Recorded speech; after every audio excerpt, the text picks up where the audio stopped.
Licenciado Marco Tulio, ¿nos puede decir qué estado guarda la orden de aprehensión que se libró el año pasado, cuando todavía estaba Marisela Morales al frente de la PGR? Tengo entendido que se está desahogando un juicio de amparo.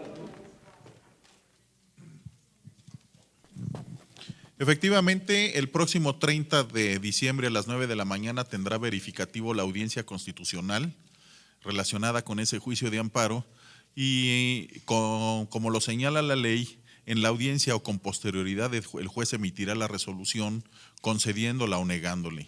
En este escenario, en este último escenario, si fuera así, esta defensa interpondría el recurso de revisión correspondiente. Sí, al abogado Marco Tulio, ¿dónde se encuentra el señor Yarrington? Inclusive hay una alerta migratoria para identificar su salida o ingreso al país. No puedo hablar de eso, es secreto profesional, Juan. No puedo hablar de eso. No puedo mencionar nada de eso. Una pregunta.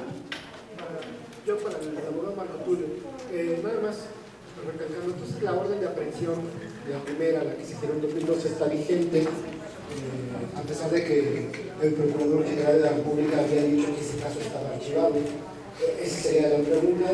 Y en relación con perdón que hiciste, pero no quedó muy claro, en relación con la segunda orden de aprehensión de la que se sale más o menos frustrada el día de hoy, preguntarle si exactamente si están notificados o no están notificados, y si ustedes buscarán también ya un amparo en contra de esta segunda orden de aprehensión que aparentemente está aquí. En relación a la orden de aprehensión, la Procuraduría General de la República ha fijado su posición. Y en relación a esta segunda que usted menciona que aparece filtrada el día de hoy, obviamente si tuviéramos conocimiento de ella porque no nos es notificada, desplegaremos los actos correspondientes, interpondríamos un juicio de amparo en contra de ella. ¿Ustedes no han solicitado el tipo de amparo buscado?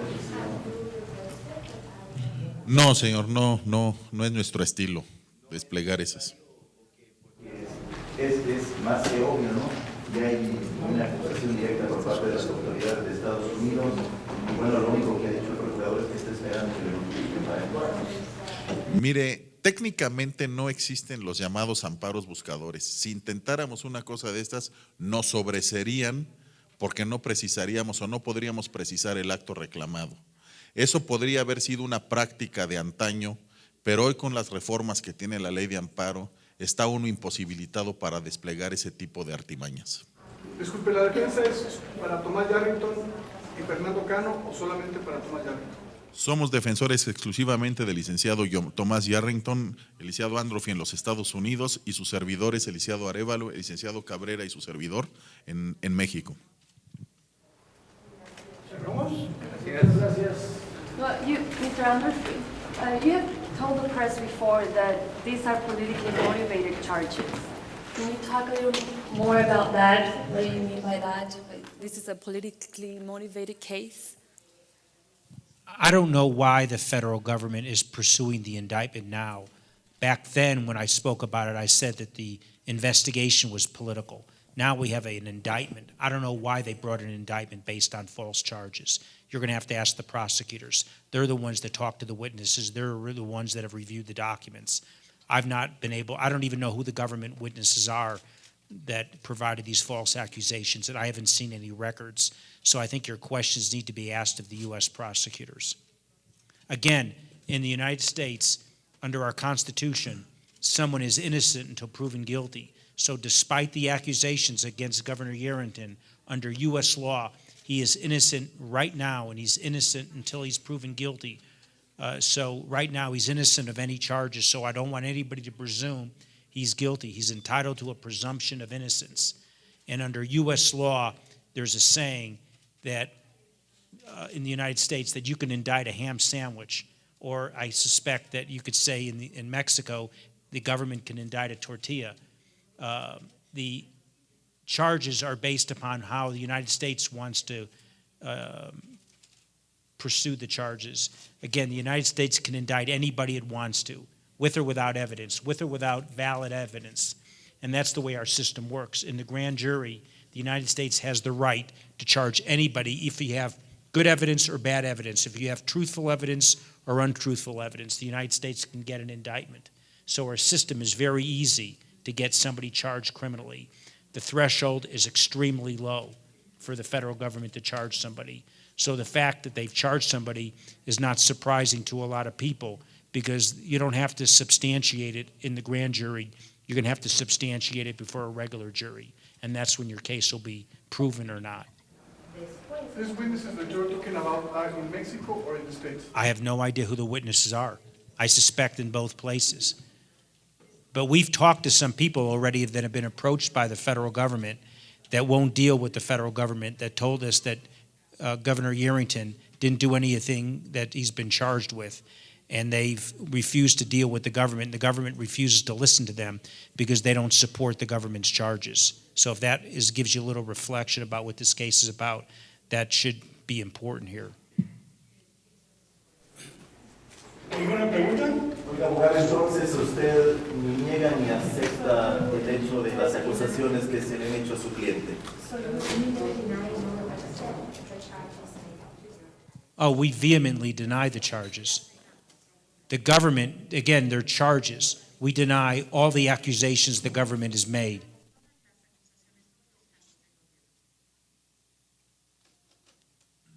Governor Yarrington is innocent of all the charges. And under U.S. law, he's innocent right now as we talk. The government has to prove these charges beyond a reasonable doubt, and that means that the government has to prove these charges to a very high degree. In the grand jury, for example, and I'll show you, in the grand jury, all the government has to show is a little evidence to get a charge, whether it's true or not, because the government is the one that tells the grand jury how to charge somebody. In a trial before a judge and a jury, the government's going to have to prove the charges, and the threshold's going to be much higher. They're going to have to prove these charges beyond a reasonable doubt. And that's going to be a very hard burden for the government. They're going to have to produce witnesses that are going to tell the truth and not bargain for false testimony. And that's a major hurdle the United States government will have at trial, because it won't be as easy. In the grand jury, as I said earlier, there's no defense lawyers for Governor Yarrington available. Governor Yarrington didn't have any lawyers in the grand jury to assist him. We didn't even know about the grand jury vote or the process or the introduction of evidence. At a trial, we will know about it, obviously, be there and see the evidence, to challenge the evidence and challenge the witnesses.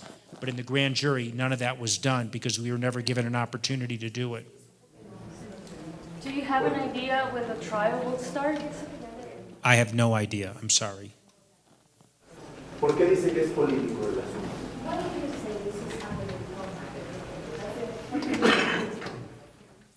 I don't know whether the indictment is political or not. The investigation at one point in time I felt was political.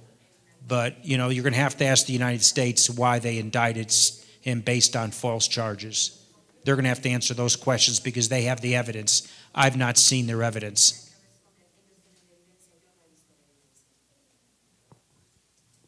¿Alguien más? Gracias. ¿Alguna precisión, abogados? Pues damos por concluido. Gracias. Muchas gracias. I want to make it very clear, though, that Governor Yarrington is innocent of all these charges, has done nothing wrong. And so I don't want anybody walking away here presuming anything other than his innocence. He is innocent of these charges. He vehemently denies the accusations.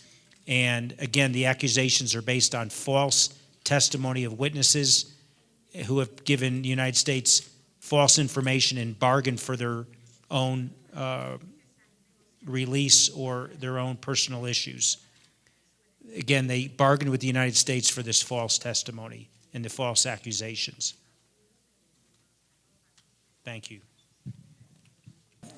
These are the letters, and you can pick up a copy, that substantiate that Governor Yarrington was asked to leave the United States because of his visa status. And again, as I repeated earlier, Governor Yarrington was in the United States while he was being investigated for these criminal charges. He was never asked to appear before a grand jury. The government never asked to talk to him. All they did was tell him to leave the country, and he had no right of return. He was asked to leave the country while he was being investigated. He was given no opportunity to defend himself in the grand jury, or even to appear before the United States government to explain his innocence. He was just removed from the federal government, from the United States, and these are the documents that support his removal. So if anyone suggests that he left the United States because he was fearful of these charges, that is totally incorrect. He left the United States because he was told by the United States to leave. He was told to leave and not return. So he honored the wishes of the federal government.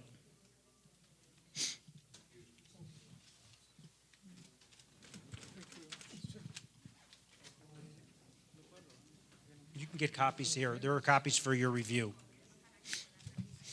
They're in Spanish for all those who speak Spanish.